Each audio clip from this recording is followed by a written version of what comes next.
Okay. Hello, everyone. You're welcome to Geopolitical Blog, where we discuss everything related to politics in Nigeria, in Africa, and across the globe. Um, Today, we'll be talking more about Nigeria because, of course, a lot is going on in Nigeria, and there's so many things to talk about because Nigeria politics or politics in Nigeria represent a very fundamental aspect of the kind of politics we see in Africa. And you cannot discuss politics or discuss democracy or governance or leadership in Africa without taking a recourse to Nigeria, because Nigeria is very, very important in the scheme of things. And today, our focus will be on leadership. It's no longer news that Nigeria has grappled with leadership failure over the years, especially since Nigeria returned to democracy in 1999. And we've had uninterrupted democratic practice since that time. But it appears the dividends of democracy has not really trickled down to the people. It appears the dividends of democracy has not really been felt by the people who are supposed to be direct beneficiaries of governance and what leadership is all about. And Nigeria has now found itself in yet another election cycle. And next year, Nigerians will go to the poll, or there will be elections in Nigeria, which is now periodic, to elect new leaders that will, dictate or lead the affairs of Nigeria for the next 4 years. And this will be done sometime in January or February of next year. Nigerians will have the opportunity to elect leaders into the presidency, the vice presidency, the National Assembly, State House of Assembly, as well as the state government. And there's a saying that the nature of a country is highly dependent on the kind of leaders the country has. And over time, we've seen a situation where things have gone wrong in Nigeria and they've always blamed the leadership. But one fundamental question nobody's asking is, how do these leaders find themselves in office? Basically saying, how are leaders recruited as far as the African continent or Nigeria is concerned? How do we recruit leaders? Because if things are going from bad to worse, it simply means we've not had the opportunity to elect people who are genuinely ready to serve, people who are going to show purposeful leadership and to ensure that Nigeria gets to the promised land. The vehicle upon which this recruitment takes place starts from the political party. So our focus today will be on Nigeria's political party and leadership recruitment process in Nigeria, to talk about how leaders are recruited in Nigeria, because we've always said what we have is bad leadership. So how do we recruit leadership? And it all starts from the political parties. And since this is the political year, we've seen all manner of primary. For the first time in Nigeria, we're doing the more like the A4 standard primaries, where people just queue up behind their preferred candidates and all of that. And that has not also gone without problems. And so our focus today is leadership recruitment, beginning from the party level. How important, or how has the political parties, set aside to ensure that leadership recruitment in Nigeria meets global standard? By saying, it means how do the political parties who are the bed or the vehicle upon which leaders are recruited in Nigeria, how people vote them into office, what role is the political or the political parties playing? Because we've seen people that we have complained about that they're immersed in one form of corruption or the other. We've seen complaints about party leadership meddling into the primaries affairs and selecting people who do not really reflect the wishes of the party members or Nigerians, as it were. And so to discuss all of these issues today, I have two distinguished guests with me today. I have Honorable Zacchaeus Jonathan, He is the NDC senatorial candidate. He's the flag bearer for NDC for Kogi West. So he'll be flying the flag of the NDC in next year's election. And I also have Honorable Rimamdi Shawulu, who a two-time member of the House of Rep and is going for the third time, and he's representing the Donga constituency flying the flag of the PDP. So congratulations, sir, on your success of winning the primaries. Thank you very much, sir.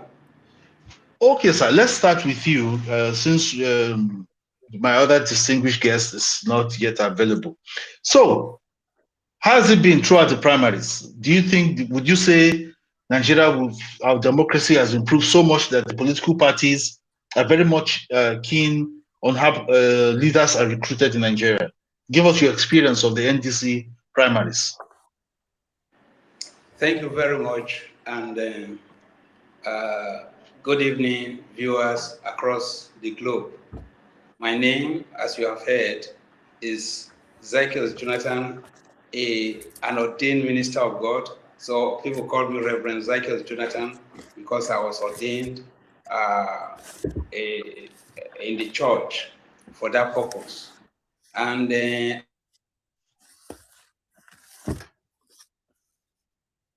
can hear you, sir. I am a trained land surveyor and a registered land surveyor for that matter. So I'm a professional. So I'm not into politics because I have nothing doing. So as a trained professional and also a trained and ordained minister of God. So I am into politics by calling. And when I say by calling, I had engaged in politics since 2007, even though I have not won an election as a result of certain things which you get to know later in this discourse, if time permits us. And so when we are talking about leadership recruitment, and then the way leaders are being recruited, I would say that there is a serious question mark with that when it comes to leadership recruitment in Nigeria. Because when you're talking about leadership has to do with discipleship, mentorship. And so before you can become a leader, you need to have been following somebody. You need to have a vision, and then you need to have a mission concerning a place, concerning a community, concerning issues of life. There must be something that must have caught your attention, that you have believed that you are created to provide solution to. So you don't just think that, okay, you want to be in you want to go enter leadership arena just because you think for the benefit of it. No. Leaders, well, we can say leaders are made, leaders are created, leaders are ordained by God. So, and by training, you can come into existence and be trained to become a leader based on the niche that you want to cut out for yourself. So let me not go too far. When we talk about leadership recruitment has to do with systematic grooming. You groom a person, and then you, even from the house or from a family, you have 5 kids. You know, seeing them grow up and giving them training, you know which area a particular child is good at. So, and you begin to tailor him in that direction, and then you see him measure in it as the child is growing up. So when we want to recruit leaders, leaders should be recruited from the community, from family to community, from community to maybe the local government, from the local government to the nation.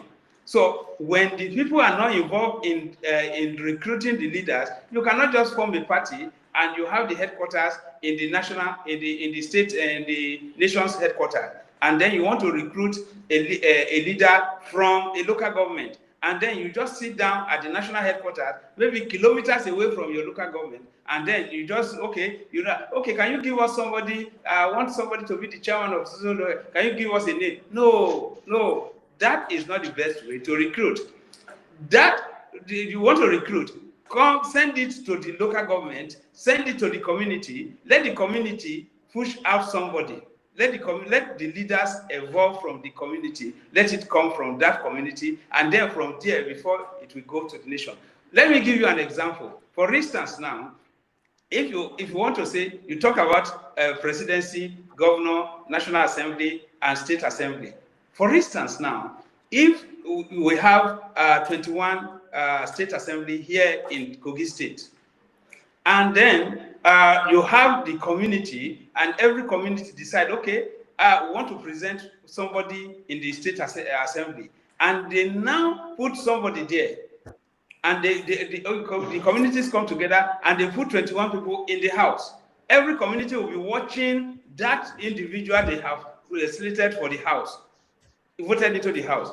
And then after 4 years, they now come back and take stock. Okay, each community, you have gone to represent us. What are the things that you have been able to produce and do for your community? And then the community will now judge and score you, give you a score sheet. And then when they give you a score sheet, then if they now see that, okay, you have performed, say, okay, you have performed at this level now. Okay, from the State House of Assembly, you can go to the House of Rep, then let another person come and take your position. Then I'm just taking it at a very fast level, but at a very slow level. Yes.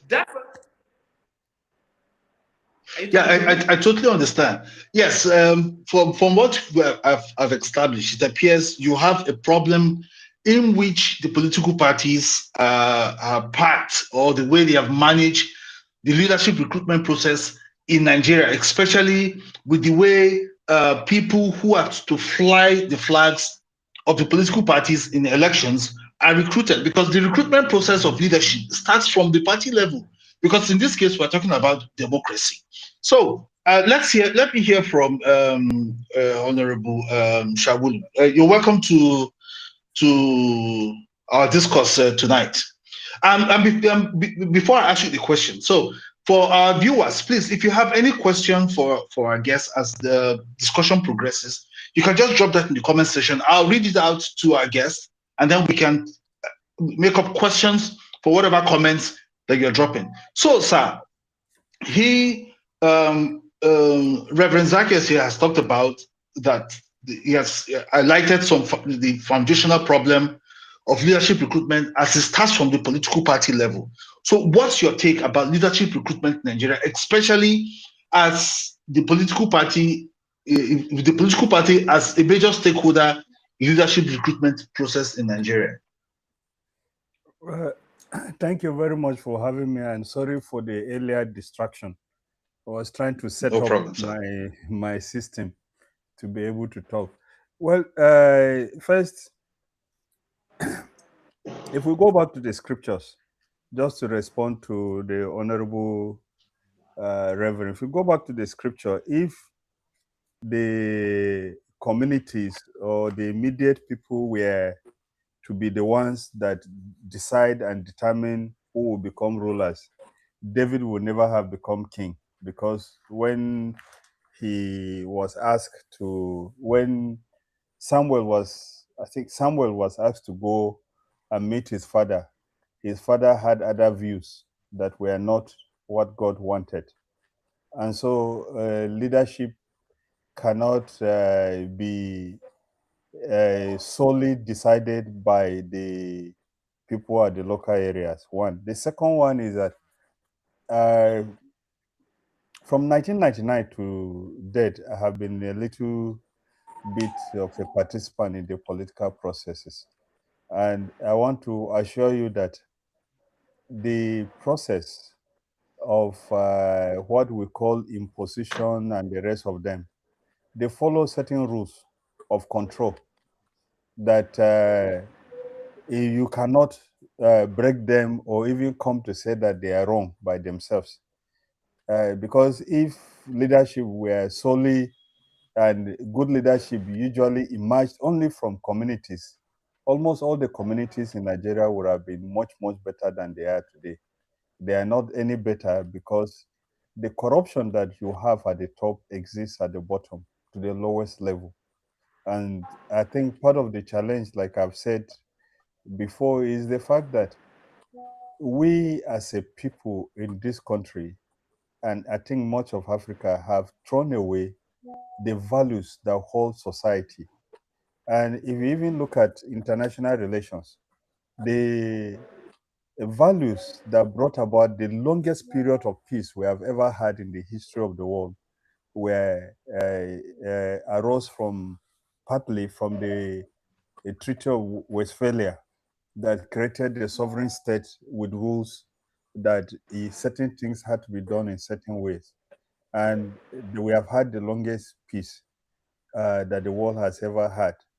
And as a matter of fact, until immediately after the Berlin Wall collapsed, you realize that we did not have any interstate war until of recent that we started having interstate wars, being the major ones being the Iranian, US, Israel triangle, as well as the Ukraine and Europe and Russia. Having said that, the point is, I've heard Nigerians talk about imposition and all those things. I have a view that the parties, political parties, should be allowed to recruit whoever they want to be their candidate. It can be by consensus, it can be by elections, by acceptable rules. It can also be by mere appointment. And Joel, you live in Europe. You know that most of Yes. Europe today, the primaries, the way we know it, only take place when someone has died and he needs to be replaced. Most of the time, the party leaders go around seeking for who they think is qualified that can win the election in a certain jurisdiction, which is even why in UK last week, we had a by-election, I think it's in Manchester or where, I can't remember now, where someone emerged because they thought that he would be a good person to replace the prime minister. I have a friend, a current senator of the, a serving senator whose wife was vacationing with us here in Nigeria. And the Labour Party in UK came and looked for her, asked her to come, that they wanted her to go and run for the office of the mayor of Leeds. And she's now the mayor of Leeds. She didn't do any primaries.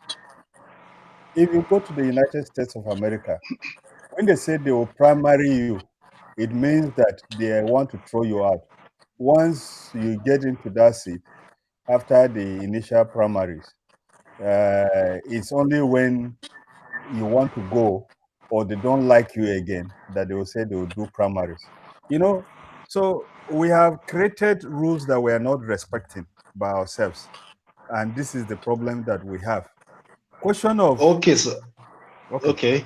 Go ahead. Okay, so sorry. You said we have created rules that we do not even respect. So Yeah. what do you think is responsible for this problem, this anomaly that you have just identified about rules that we have created that we do not respect? What do you think is responsible? Because oftentimes we've seen situations where people, issues of primaries or who fly the party flag is determined by the court. So what do you think is responsible for this anomaly that you have identified? That is one of the wrong things that is happening in Nigeria, which I wanted to talk about. In the first place, I do not believe that the National Assembly is right. I have been part of National Assembly for at least 2 electoral acts, the Electoral Act of 2020 and then 2022. I've been part of them. And I want to assure you that the National Assembly is very wrong and will keep me missing the point, writing rules for how parties should conduct their primaries and their affairs. For party and our system to develop and be strong in Nigeria, parties have to remain the way the Constitution envisages them to be. self-governing entities with their rules. You cannot have National Assembly making rules that make the parties look like departments of government. That the rule that Party A is using to produce leaders is the same thing as the rule that Party B is using. It's wrong. That is what is making the parties not to develop. Parties should develop their rules, register those rules with the ANIC if that is the necessary. If the party rule is that people in the village should be the ones to select who should contest, it should be the business of that political party, not of National Assembly. If the party decides that they are going to sit down and do consensus, or they'll just write a list. If you don't want, you can leave. It's an association. If you don't want, you leave. Then, when it comes to election, the parties that do the right thing will be rewarded. The parties that do the wrong thing will be punished. But now, since the era of military president Ibrahim Babangida, that created what Chief Bola Ige, the former Attorney General of the Federation, said, the 5 leprous fingers of Abacha. And then, if you recall, Babangida created what he called a little to the right, a little to the left, parties that had no basis in the history and culture of Nigeria. And they did not survive. That is still what we're doing now. The National Assembly is behaving the way the military used to behave, writing rules for political parties. Political parties should write their rules, and they should be punished if they take the wrong decisions. This is my position, which is why in many developed countries, and many countries around the world now, you have a system where if you are not satisfied with the political parties, any of the political parties, you can go meet a threshold and have your name on the ballot and run. Okay, thank you so much, sir.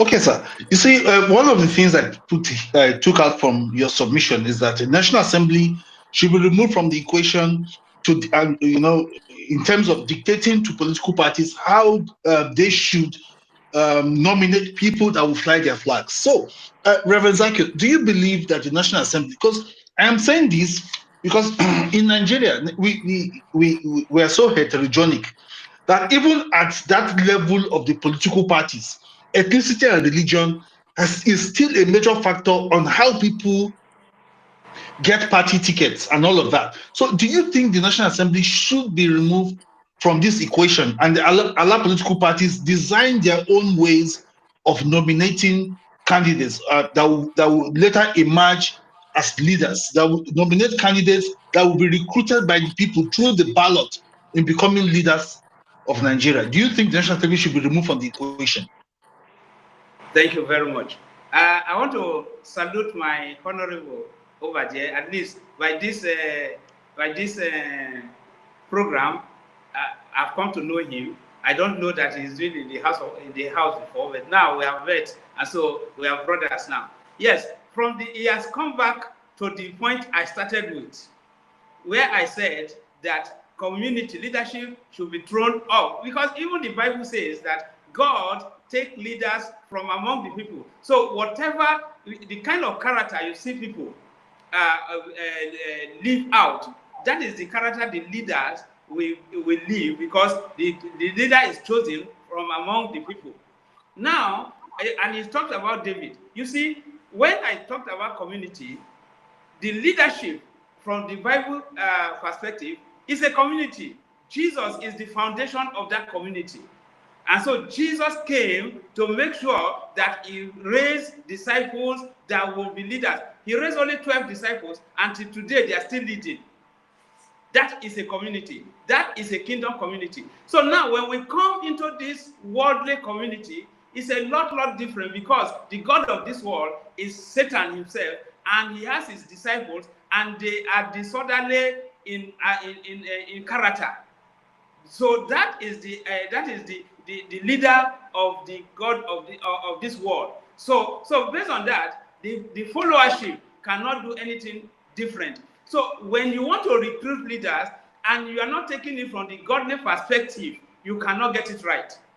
And you see, I didn't want to go from that perspective, But I thank God for the Honorable that brought that perspective inside, and I'm very happy with that. You see, the reason why we are getting it wrong is because when you look at the majority in the National Assembly today, how many of them really know God, that they are going there to they are not even representing the community first, they are representing God first.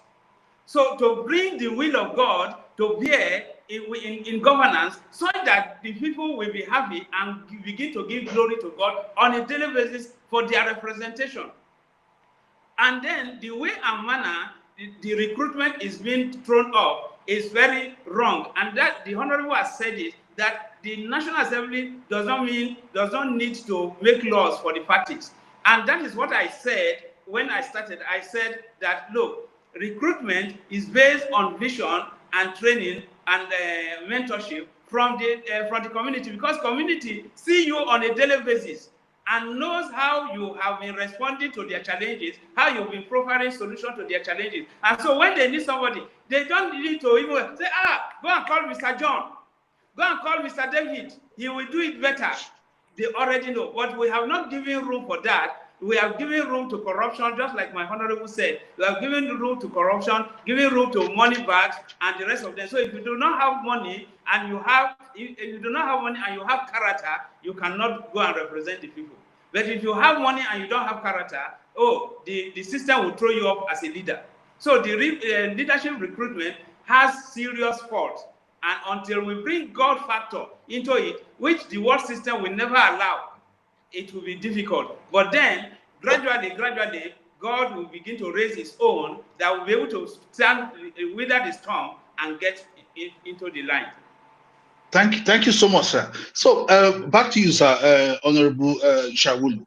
You see, over the years, we've talked about, we've discouraged, or we'll try to talk about the fact that we shouldn't have a party that is ethnic based. We should have a political party that is that has national outlook. That means it should be a conglomeration of diverse interests. And when I say diverse interests, in Nigeria, when you talk about diverse interests in politics, you are talking about religion, ethnicity, because these are the two main factors that determines leadership recruitment over the years, even at the political party level.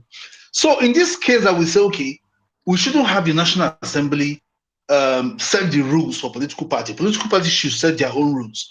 So how do we manage the diversity? Because if you have to go into different talks right now, we'll talk about how this has been a major factor that dictates how political parties are run. Because they'll tell you, if you do, for example, PDP by 2023, what divided the PDP? Oh, Atiku emerged as the flag bearer. And as such, it's not possible that we should have a national chairman also from the northern extraction. It should be from the south. We shouldn't have this. There should be the positions in the party should be able to accommodate the six geopolitical zones and all of that. So in this issue of diversity, as far as Nigeria is concerned, and the fact that we want all political parties to maintain national outlook, how do we deal with this diversity in political parties? Because that is where the problem starts. If the diversity is not well managed at that political party level, the kind of leaders that will crop out at the end of the day will still leave Nigeria in dire straits like we have today. So how do we manage the diversities in political parties, sir? Well, I think without annexing the rules. Yeah, in the first place, I don't believe that we should run away from the fact that we are different. Absolutely. And so it's even wrong, in my opinion, to now remove religion from a religion or ethnicity from the equation. Because you just remove it on paper, you have not removed the reality. The reality is that the emotions and reality of ethnicity and religion are important in the lives of people. People hold on to them. So why don't we embrace them? I think what happened in the First Republic was that we had this situation where parties were formed on the basis of ethnicity, like in Kogi State, Igbira had their political party. We had Middle Belt Party. We had parties that were obviously considered that had their ethnic or religious consideration in mind. And then the military came and said that was wrong. We should talk about Nigeria. We should not talk about ethnicity or religion. But let me ask you one question. Are we less religious and less ethnic biased today than we were in the past? We are more than we were in the past. That is the reality. So, as a social scientist, the way I will approach it is that let us first embrace this thing before we run away from it. We know that we are divided by ethnicity and religion. Let people organize on the basis of their ethnicity and their religion. Then we meet and share the things on the basis of ethnicity and religion, and then there will be peace. Because today you are pretending that religion is not important officially, but we all know that it's so important. It's what drives everything that we do, religion and ethnicity. Absolutely. So why can't we embrace it and work with it and turn it from being a source of division to a source of strength? There's this joke that I normally used to tell people. We had a situation in the past where when Obasanjo was leader, when he came back,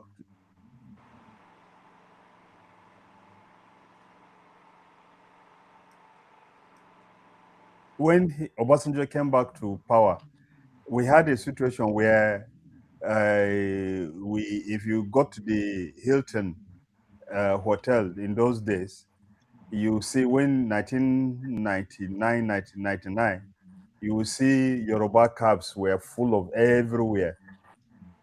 And then when Yaradua became president, the cabs turned to Agbada and the rest of them. If you go to Hilton, they were the most important thing. And then when Jonathan became president, we had the bowler hats of the Niger Delta everywhere in Hilton. When Buhari came, we had those ones. Remember, there were people that voted for Tinubu and his team because they were Muslims. And there were people that voted against them because they were Muslims. So where are we running from what we believe in? That is one. So if you take it from that perspective, the issue of what rule INEC will make will not be important.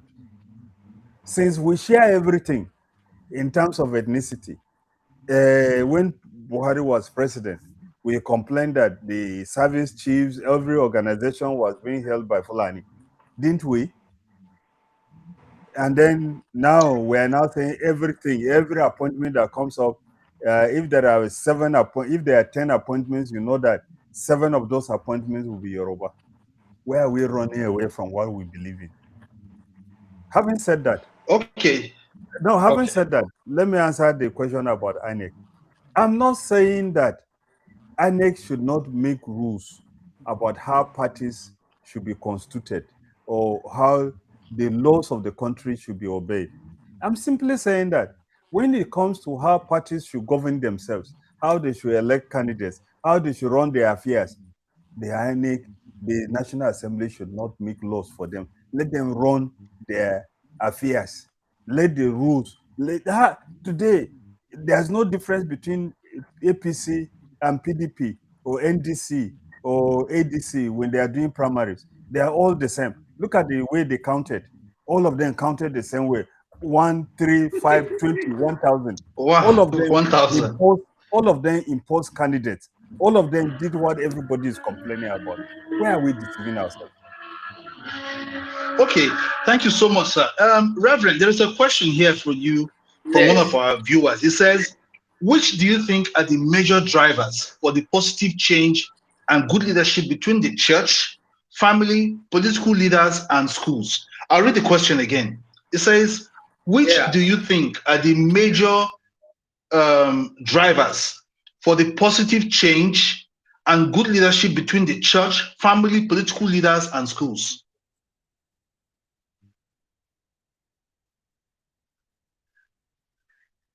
Oh, I think we it seem to be having okay, sir. Maybe I can pose the same question to you, sir. What do you think are the major drivers for the positive change and good leadership between the church, family, political leaders, and schools? Well, the first thing I want to say is that if you go back to the Bible, like the oil that starts flowing from the head of Aaron to his chin and to everywhere, we have to start with the leaders. Leaders in every society drive how the people below them behave and work. And so it's important to note that we will need to get the leaders that are right. Howsoever they emerge may not be the issue. Somebody may emerge from a very bad process and may become a very good driver for change, as President Umaru Musa Yar'Adua did when he admitted that the elections in 2007 was fundamentally flawed. And then he set up a committee to work on the electoral system and started the process of reforming the electoral system to the extent that it was possible for APC to defeat the sitting government in 2015. That is quite 15. possible to do. Yeah, but so the leaders is very important.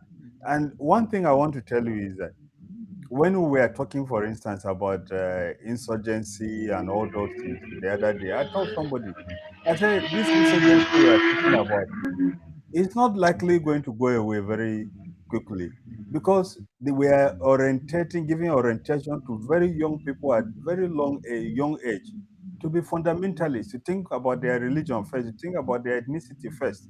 Today, everywhere we are hearing about Fulani attacking people and killing people. As I want to assure you that the young people growing up in almost all parts of the country today will look at Fulani with a certain perspective about what is happening. So it is those early orientations that make people. If you look at, let's go a little bit theoretical. Look at what has happened in Western Europe where you live, or to even look at what has happened in the United States. The protests that we've had, anti-Israeli protests, and the upheavals that we had in the campuses the last 2-3 years, they were all as a result of the socialization and teaching in the social sciences in the last 20-30 years. They shaped the Gen Z that we have today and their perspective about the world. So it is the orientation we give at that level that will determine what happens. Let's not deceive ourselves. Okay. So what orientation are we giving to the young people?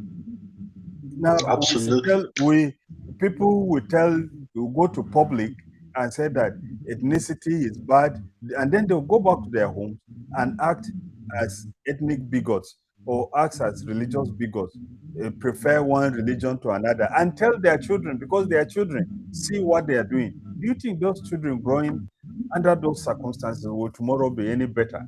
They won't, because they are learning from their parents. Their children learn from what their parents do more than what their parents say.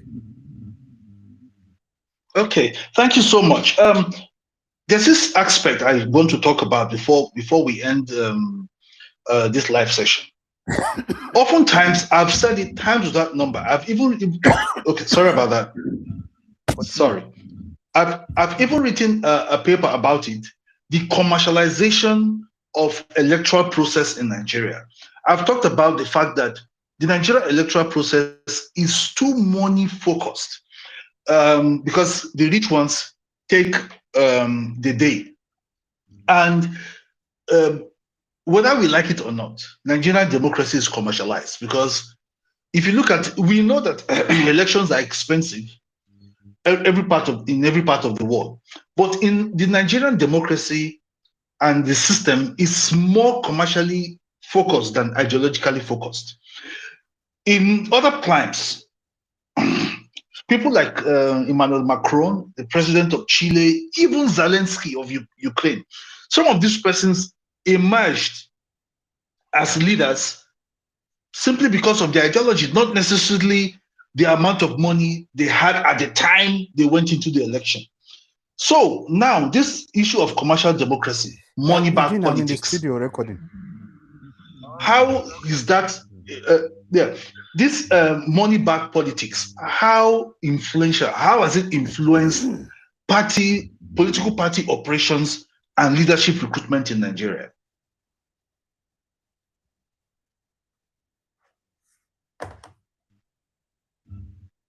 Did you get the question, sir?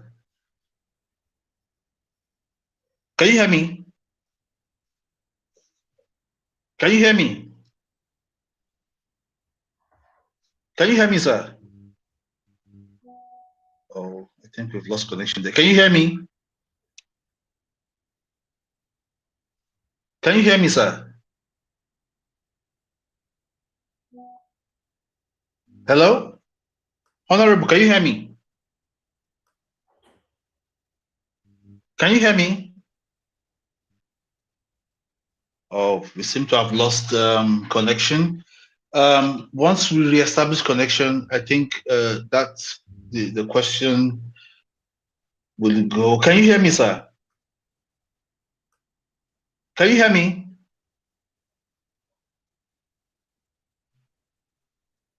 Can you hear me? Oh, we lost the connection there. Maybe you should just go out and then come back in. Can you hear me now?